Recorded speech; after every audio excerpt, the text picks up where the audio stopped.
I'm already a millionaire in my mind. I don't see it yet, but I believe it now. In the same way a seed is called by its finished form, I'm accepting my divine inheritance as a child of God. I'm meant to have life and have it more abundantly. My treasure on earth shall correspond directly to the treasure in the heaven of my mind. Abundance is my birthright.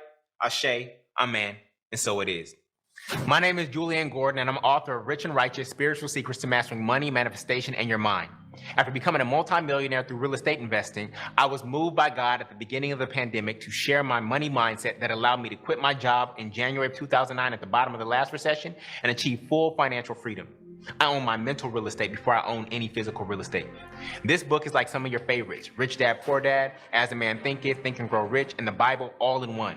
But the divine downloads and thoughts that are in here are 100% original and came for a 6-month period at the beginning of the pandemic. This book is normally $100 on Amazon if you went there right now, but I want to give you access to it for free by inviting you to our next reading group. Yes, the reading group is 100% free. Every weekday for 100 days straight, I'll be reading and discussing the 10 money commandments in the book that make money come to you in your life easily, more frequently, and abundantly. And it will take about 30 to 45 minutes as we read 3 to 5 pages per day until we finish the book and reprogram your mind around money. Why 100 days? Well, if you are 30 years old, you've lived for 10,950 days. And we have to deprogram and reprogram the negative, scarcity-based money mindset society has taught you. And I believe I can do that in just 1% of the time in about 100 days. I'm done with shelf help. You know, when you buy a book to change your life, but you never read it, it just sits on your bookshelf and collects a whole bunch of dust. We off that.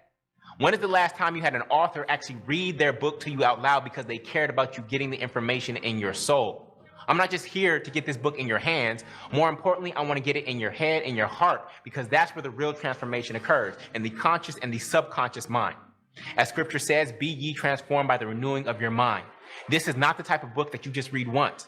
To renew the subconscious mind requires repetition over and over and over. So if you joined us last time, I encourage you to join us again. I myself have read this book over 10 times already.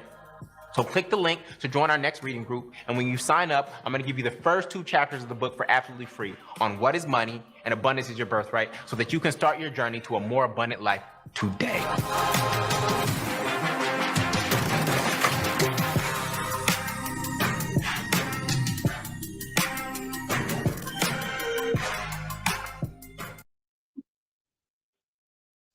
What's good? This is your boy Thavian, checking back in with you with another day of the reading of the Rich and Righteous. If you're new, you have just stepped into the room of the 100-day challenge of the reading of the Rich and Righteous, where we are reading this book to reprogram our minds to attract more money.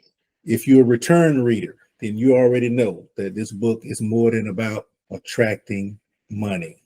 If you're new, there is a link in the description section of the YouTube post. Go ahead and click that link, man, and order you a book so you can be a part of this great journey that we're having here.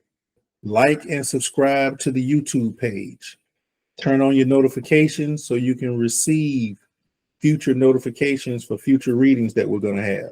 This book has been phenomenal. We have been doing a great job of staying disciplined, committed to finishing out this challenge. Right now we're on day 53, so definitely go back and check out the previous readings on the YouTube page. Also have a playlist lined up so you can just go through, click, and let it play, man. If you're in the gym working out, just let it play.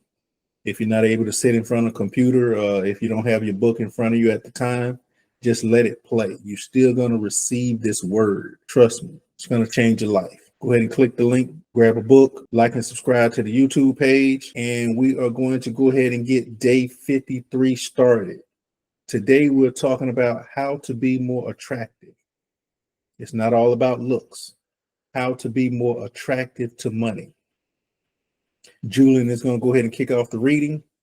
And once again, make sure we pay attention, because at the end of the reading, I'd like you to document your takeaways. What did you receive from the reading? If you didn't receive anything, then we need to go back and reread, re-listen to the videos, because you're always supposed to get something out of the reading. That's the purpose of the book challenge. Without further ado, let's go ahead and get day 53 started. Let's go. All right, so how to become more attractive. Then Isaac said to Jacob, Please come near, that I may feel you, my son, to know whether you are really my son, Esau, or not. So this is where the birthright was stolen, and this story, from an allegorical standpoint, has so many deep meanings, and we are going to get into what I think is the core one right here and right now. All right. So page 353, top paragraph. I'm attractive, whether you think so or not. Everybody just type that. See, everybody don't think you pretty. Everybody don't think you cute. Everybody don't think you handsome. But I need you to affirm I am attractive, whether you think so or not. Doesn't matter what everybody thinks or feels, right? What matters is what you think or feel about yourself. I don't mean my appearance. I mean my experience. I attract so much joy, abundance, beauty, love, health, and wealth. Everything that truly matters to me is materializing in each moment. Whether you can see it or not doesn't matter to me. All that matters is that I can see it, right? I can see it and believe it until we all can see it and believe it. I don't care if you don't see it or believe it. I don't care if there's people out there who don't see me creating the wealthiest family in the world. They don't see us creating the wealthiest family in the world. I don't care if they don't see it. As long as we see it, then that's all that really matters. And we're going to see it and believe it until they can see it. But we're not doing it for them. So I don't care. Even if we've done it, I don't care if they see it, right? Because it doesn't matter. What matters is what we wanted to create in this reality and in this. I may never grace the cover of a modeling magazine, but I still know that I have the power to gracefully model magnetism. When you looked at the world's most successful people, did success make them attractive, or did they attract success? Let me know in chat. Did success make them attractive, or did they attract success? Did success make them attractive, or did they attract success? Right? What's the line from Jay-Z? I ain't cute or something like that, but I'm $1 billion. I forgot how the line goes, right? Jay-Z ain't the most handsome man in the world, and he even said it. But he's been successful, and he attracted an amazing woman who performing at a very high level and manifesting at a very high level in her life, right? So we know that it has nothing to do with how we physically appear. Then when we're talking about attraction, that's not what we're talking about, right? We live in a very visual world, but the invisible has more impact on your life than the visible. If you focus on your vibrational experience, how you feel, more than your visual appearance, how you look, you would be able to attract more of what you want. Now, I know this, some people may challenge this because they see these Instagram models and things of that nature, and people with all this makeup, with these filters, with these eyelashes, with lip injections, with BBLs and things of that nature. And because they have a lot of followers or they get a lot of likes, people think that they are truly winning. And some of them have won, but by and large, many of them haven't. OnlyFans, some of them have won, but by and large, many haven't. Because at the end of the day, despite how they may look visually to the eye, people may like them, but they don't love them, right? In fact, they don't even love themselves. And energetically, people know that based on what they're doing, based on the fact that they have to lead with their fake bodies, right? Or even if the body's not fake, they have to lead with their body, period, right? Because there's emptiness inside.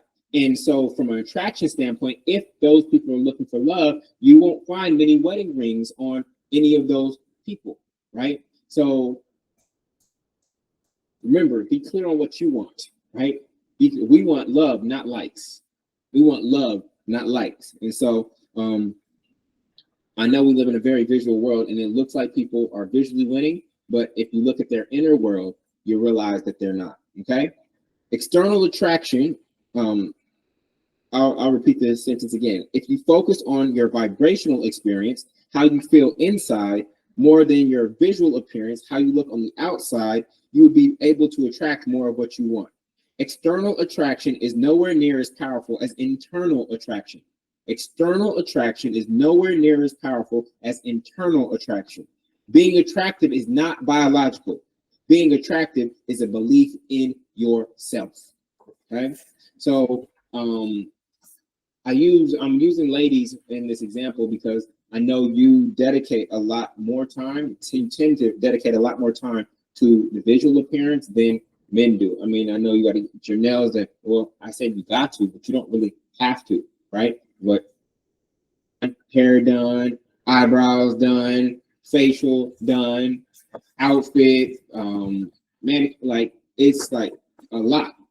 It's the time you spend on beauty, and especially when it comes to Black women, the beauty industry thrives off of our women's purchases, right? So there's a lot going into the external beauty, but what would be even more powerful is you standing in your natural beauty, right? And focusing on the inner beauty, right? And accepting who you are on the inside, and that energetic glow flowing outwardly from your inward. When there's too much makeup and too much this and that, that's a little bit of a red flag, family. Okay, and I'm just using that as an example. Okay, this is not talking down on them. I'm just using this as an example. Fellas, we do the same things. We try to, get the gold watch and the Rolex and this kind of car and fake jewelry and these kind of earrings and this and that and these designer brands, and we try to show outwardly, right, and project outwardly, when deep down inside we don't feel that. And in fact, the financial burden of trying to hold up this image outwardly is actually breaking us inwardly. And so it happens in both ways. And I think that we will have more fruitful relationships and more honest relationships when we come to each other raw, when we come to each other as we are, and we allow the internal beauty, right, the internal, the true self, to actually come forth as opposed to our representative. All right. On page 353. Vision boards used properly are okay, but a vibrational match is more powerful than a visual match. A vibrational match, again, back to dating, a vibrational match is more powerful than a visual match. And some of us, we actually need to go on blind dates. We need to date blindly. We need to not flip through pictures and choose based on what our eyes are seeing. We actually would be better off connecting with somebody vibrationally, and then hoping that the visual matches what you're feeling vibrationally. All right. What do they call it? When catfish, where somebody can like make you feel some kind of way emotionally through conversation and this and that, and they'll put up a fake photo, but it's really not them. We don't want that. We reject that experience from our lives. But some of us experience that in our dating lives. Just because something looks good on paper doesn't mean it will work well in practice. Okay, again, a vibrational match is more powerful than a visual match. A vibrational match made in heaven is more powerful than a visual match made on earth, especially in dating. How many times have your own two eyes deceived you? How many times have your own two eyes deceived you? Type me if your two eyes have deceived you in dating before. Type me if your two eyes have deceived you in dating. Okay. This applies to choosing a romantic partner, business partner, clients, job, or anything you want to manifest in life. Shoot, my two eyes have deceived me in dating. In fact, my two eyes almost cost me my vision. My two eyes, choosing wrong based on my two eyes, almost cost me my vision. If I could have been in a relationship or had a child with the wrong woman, this whole vision would have been compromised, right? Or it would have been more challenging to accomplish. And so we have to realize that our two eyes lie to us oftentimes. So don't attach, instead attract. Attachment is not attractive. It repels what you want because it is rooted in scarcity. What is meant to be yours will be yours when you trust in God. What you desire can come in more ways than you can imagine if you release control of how you think it should come and will come. This is why I always end my visioning sessions with this or something better. The how is not your responsibility. Your responsibility is getting clear on what you need, why you need it, and who you need to become to get it. That is your work, okay? What you need, being very clear about what you need, not what you want. We talked about thou shalt not want. What you need, why you need it, because you're speaking to God as your angel investor who's going to supply you with energy and resource through the 6 forms of capital, one form of capital being money, to achieve it, and then who you need to become to be the best steward of it in order to get it, right? Jesus said, if thine eye be single, then the whole body will be full of light. Matthew 6:22. This is why we must go within and use our third eye, which is really our first eye, to make decisions. This is why it is called a sound decision. What do you mean? Why would a decision have sound? Because it's supposed to be vibrational, right? A sound decision because it resonates with who you are and what God wants for you, right? Sounds resonate. So if the decision you're making doesn't resonate with who you are at your core, then you're likely going to experience pain as a result of that decision, right? As opposed to pleasure. And what I mean by pleasure is not just sexual pleasure. I'm talking about like spiritual pleasure, right? Euphoria, joy, peace. Okay. I used to make decisions based on what my two physical eyes could see, but more and more I've come to see life through my third eye or my mind's eye. The invisible, immaterial, intangible, and unseen govern our physical reality, not the visible, material, tangible, and seen. Our eyes see effects, but our mind's eye can see the root cause and be cause. So we talked about how to change the movie script of your life, and we know that our eyes are more projectors of our inward reality than they are receivers of information, right? You can't see gravity, but it is a force we must all reckon with daily. You can only see gravity as it impresses and expresses itself upon our physical reality, okay? So gravity is a physical law, but it is not physical in that I can touch it. I can only see the effects of gravity to know that the law of gravity actually exists, right? Ironically, we can't see a physical law. How crazy is that? We can't see a physical law, and we use gravity because that is the one law that we all know how to reckon with. Whether we learned it because we were falling down trying to walk as a baby, we learned about gravity. The same is true for universal laws, also known as metaphysical laws. Metaphysics means beyond physical. So meta beyond the physical, and that's where we're going. We're seeking to operate and make our decisions from a level of Christ consciousness, which is beyond the physical realm of reality, right? That governs the spiritual realm, which is above and beyond everything we see and experience. All right. All right. So we're on the top of page 355. Imagine choosing romantic partners and spouses and business partners and clients or employers, the friends you have to hang out with, where you spend and invest your money, the clothes you wear, the books you read, the food you eat, based on vibration. What if we made all of these choices based on vibration, not based on the visual? You know when a certain type of food is going to give you energy versus put you to sleep. You know if you hang around a certain group of people long enough, you will end up drained. Don't make choices based on what's visual on the surface. Feel the vibration of anything or anyone first and see if it matches your vibration or the vibration you seek to have. You have the power to shift the energy wherever you are. Nobody can kill your vibe, okay, when you are vibrating higher than they are. So even Kendrick Lamar, don't kill my vibe, don't kill my vibe. If somebody kills your vibe, then guess what? You weren't vibrating as high as you think you were. That means that in order for them to access you, you had to be very close to their vibration. So nobody can kill your vibe, right? Nobody can kill your vibe when you're vibrating higher than they are. Lower frequencies always submit and succumb to higher frequencies, just like darkness always succumbs to light, okay? If someone kills your vibe, you are not vibrating as high as you thought. Somehow your frequency dropped to their level for them to even be able to affect you. You will never make bad decisions if you choose based on vibration first. Every choice we feel like a match. Every choice will feel like a match made in heaven. I'll say it again. You don't get what you want. You get who you are.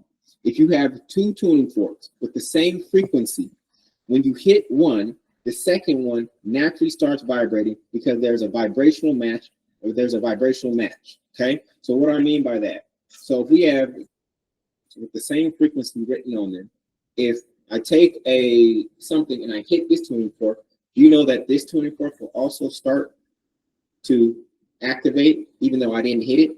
Why? Because they're at the same frequency.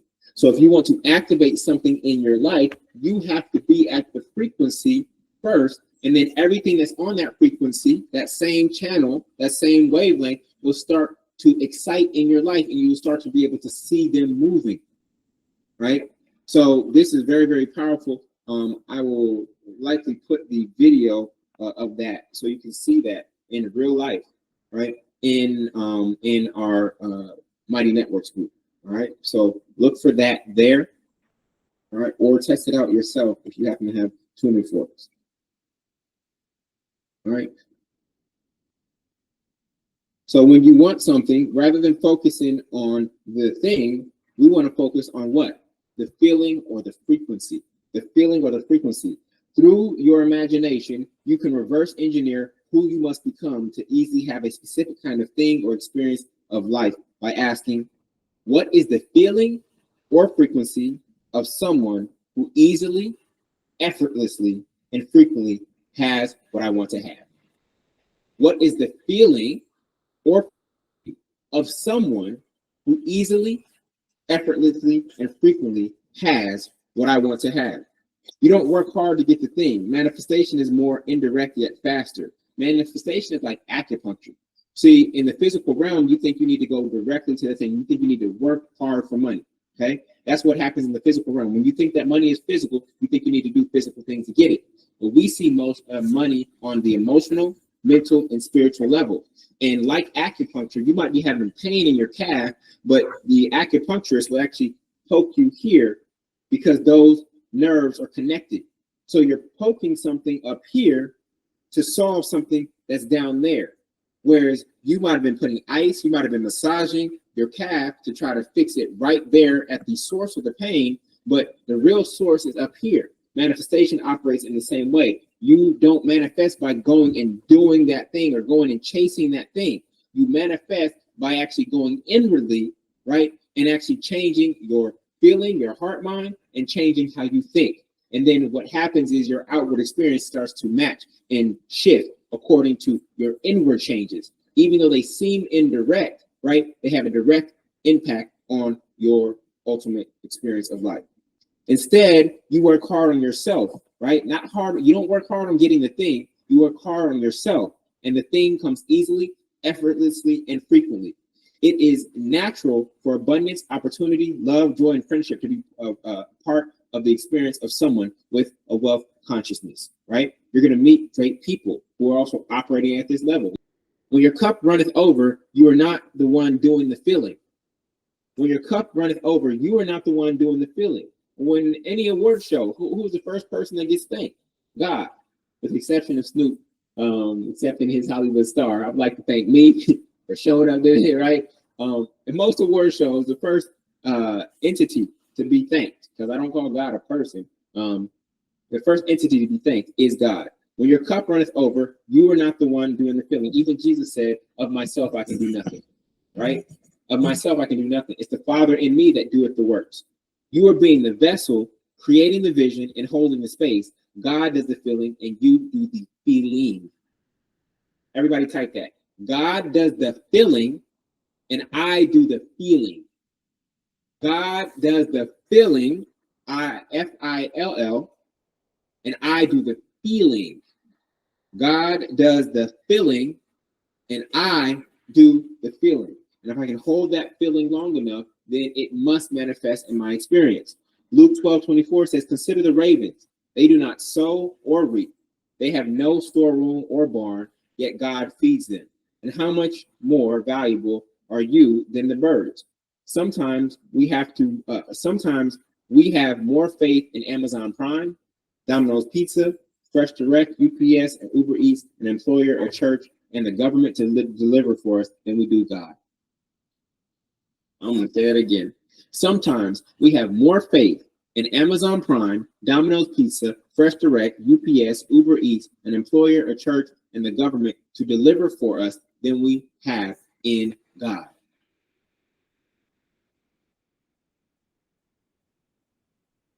When we are word shipping, we are sending our orders to God, and there is no greater distribution and fulfillment center than the storehouse of God.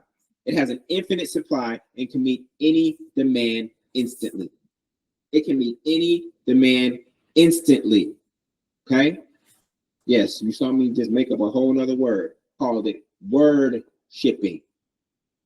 Remember, your word shall never return void. So every time you speak, whether you're speaking with your tongue or you're speaking with your mind through your self-talk, you are word shipping. You're sending out an order to the storehouse, to God's storehouse. And not only does it have infinite supply, it can supply everything you need on demand instantly. So we have to be very mindful. This is the #1 distribution center in the world. In the same way that we as man saw fish and dolphins and created submarines, right? The same way we saw birds and created airplanes. Amazon Prime is just a manifestation of God, right? God is the #1 distribution center, can get us anything that we want instantaneously through manifestation. The internet is a representation of the one mind. It is our collective consciousness tied together, right? And so we have to be very mindful of our word and what we are asking for, whether indirect or direct. The law of resonance states that the rate of the vibration projected will harmonize with and attract back energies with the same resonance. This is demonstrated in Jacob and Esau's story, which was decoded in Reverend Ike's sermon, Feeling Gets the Blessing. Genesis 27:1 says, when Isaac was old, this is Jacob and Esau's father, and his eyes were dim so that he could not see. Okay, what aspect of us cannot see? It's our subconscious mind. Our conscious mind uses the 5 senses. Our subconscious mind cannot see. This allegory was to show that the subconscious mind is blind and responds to what? The feeling. The feeling, right? If we go back to the scripture, then Isaac said to Jacob, please come near, okay? That I may what? Feel you, my son, to know whether you are really my son Esau or not. This was an allegory to show that the subconscious mind is blind and responds to feeling.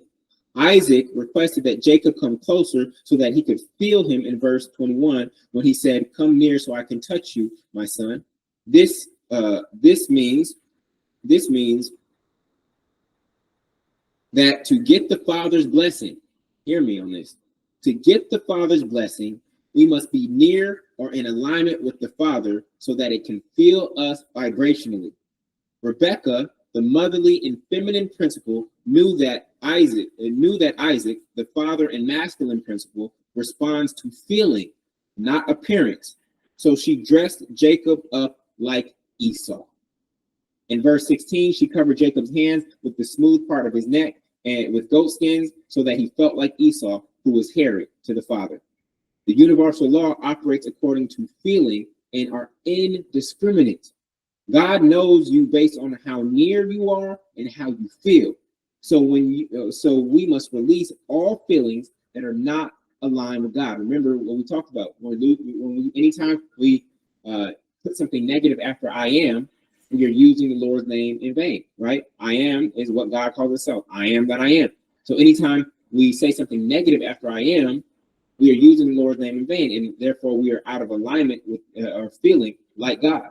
In the same way that we seek to make ourselves attractive externally through clothing and how those clothes make us feel, we can increase our attraction internally with our awareness, right? You see the word "where" in there? Awareness of our feelings. So oftentimes when you see like robes and clothes and things of that nature in the Bible, they are metaphorically or metaphysically expressing feeling. So the prodigal son, right? He was given a robe, right? He was feeling, it was a feeling of abundance. We know that Jacob's coat of many colors, right? That actually may represent the chakra system, the coat of many colors, right? So when we see these things, we have to be aware that the universe operates based on feeling, our vibration, right? And going back to, what was it, yesterday, Nikola Tesla said what? If you want to find the secrets of the universe, think in terms of energy, frequency, and vibration. So when we think about this feeling in this story of Esau and Jacob, Rebecca, the motherly principle, she made him venison, right? Which gets to what? Sense, smell, and taste, right? Then she put the hairiness on his neck. So now we have touch, right? Subconscious mind is blind, so it can't see. And then the only question that the father had was the voice, right? You sound like Jacob, but you're saying that you're Esau. So you get to name your experience. He claimed that he was Esau, right? And so the feeling gets the blessing. The feeling gets the blessing. That story, if you look at it, the 5 senses are right there, right? And so if you can feel the experience right now in the present moment, you will get the blessing from the Father. Okay? You want to be back to page 357. You want to be the attractor, not the attracted. Whoever or whatever is doing the attracting has the greater gravitational pull. So if you are chasing money, then guess what? Money has a greater gravitational pull than you. You're saying by chasing it that money is more powerful than you. Okay? So you want to be the attractor. Say, I am the attractor, not the attracted. I'm the attractor, not the attracted. I'm the attractor, not the attracted. Whoever or whatever is doing the attracting has the greater gravitational pull. It is drawing you to it. Is it drawing you to it, or are you drawing it to you? You are a son of God, and you attract things into your orbit. When it comes to money, people use the language paper chasing, but you never want to chase money. Anything you chase establishes that it has more power than you do. When you chase money, what does it do? It naturally runs from you. When you attract money, it naturally comes to you. This is why we ask the question, what does money want? At the end of at the beginning of the book. Instead of chasing anything you find yourself attracted to, whether it be money, a person, an opportunity, an experience, or an item, stop and ask yourself, how do I become attractive to it without losing who I am? How do I become attractive to it without losing who I am? What does it want that I am, that I do, or that I have? And how can I share that? This requires you to understand both who you are and understand what you want at a vibrational level. Becoming attractive like a magnet will make you a magnet, as in a business magnet. So there's this image on page 357. This is 2 people chasing a cat. And when you start chasing a cat, what's that cat going to do? It's going to run. But if you have what the cat needs, right, then what does the cat do? The cat comes and lays down at your feet, right? So we want to get clear on who I must become, right? Who I must be, what I must do, and what I must have within me to attract the thing that I desire. Money is a blind servant. It doesn't see, like Isaac. It feels currents. Again, that's why it's called currency. When you tap into the same frequency, the law of resonance, the real name of the law of attraction, will cause things to show up in your life that have the same frequency. You can't manifest wealth from a poverty consciousness. You can only get there through wealth consciousness. Money does not trickle down. You know, politicians, oh yeah, well, the money will trickle down when we give this to this entity or these business owners, this and that, and the money will trickle down. No, money trickles up to your level of wealth consciousness. Being from a wealthy family makes wealth familiar, and this is how generational wealth perpetuates itself. But if you didn't come from a family of millionaires, then a family of millionaires must come from you. The hardest part of creating generational wealth is being the first generation to do it. And I know many of you are going to be first generation millionaires. In a Fidelity investment survey, though, approximately 80% of people who have a net worth of $1 million or more did it without a trust fund or an inheritance. So a lot of you think that you're behind because other people have had generations and generations of millionaires. Many of them have not been able to preserve that wealth, family, right? They have not been able to preserve that wealth. 80% of those who have a net worth of $1 million or more created it or manifested it, right? They weren't born into it. This destroys the myth that most millionaires come from family of millionaires, and therefore that the odds are stacked against you. Most millionaires started from scratch by scratching their head until they figured out how to generate 5 figures passively, earn 6 figures actively, and build 7 figures worth of assets. Money is attracted to specific ways of being, doing, and having. Instead of constantly chasing money, what if you focus on how to become more attractive to it? You don't have to chase money. You just have to know how it moves and what it wants, what its true nature is, and so that it comes to you. There's a difference between chasing money and coming into money. As children of God, we shall come into money, since abundance is our birthright. Everybody type, I am coming into money. I don't chase money. I am coming into money. Thy kingdom come. I'm not chasing after it. I'm not spending my entire life chasing this substance. I'm going to come into it as I attune my vibration and my frequency to a wealth consciousness. Then abundance will become a natural part of my experience, and I will have more than enough, more than I need to do what I need, which is the will of my mother, Father God. My food is to do the will of my mother, Father God, right? That's what I'm here to do. And I will need energy beyond just the energy that is in my body, which is the greatest currency in the world. I will need more energy to do that, to serve at the level that I want to serve. And so that is what I am attuning my mind to. And I'm going to stay in that frequency until it shows up in my life. Okay? You are attractive, friends. You've attracted the life that you have right now. You are attractive. And I want you to become more and more attractive. In fact, this is the type of attraction that you look finer and finer and better with age and with wisdom. As you learn more and more about how life works, you become more attractive. See, the physical beauty, it will fade. And with the physical beauty, people can deceive you, right? With energy, never. All right. Day 53 is officially in the books. This concludes day 53. Day 53 is officially in the books. What are your takeaways? My takeaway for today is basically that last passage that Julian read. You do not have to chase money. You just need to know how money moves. You do not have to chase money. You just need to know how money moves and know what money wants. Money is supposed to want you, which is its true nature, so that it comes to you. Money wants to come to you, but you have to give it a reason to come to you. There's a difference between chasing money and coming into money. As children of God, we shall come into money because abundance is our birthright. What are your takeaways for today?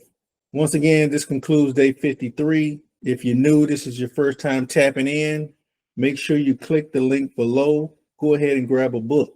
Also, like and subscribe to the page so you can receive future notifications on future readings, and go back and check out those previous readings so you can get caught up.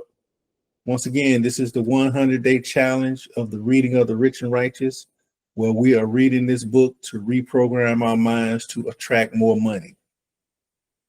We're on money commandment number 9, how the rich and righteous attract money. Once again, day 53 is officially in the books. See y'all guys on the next read. Salute.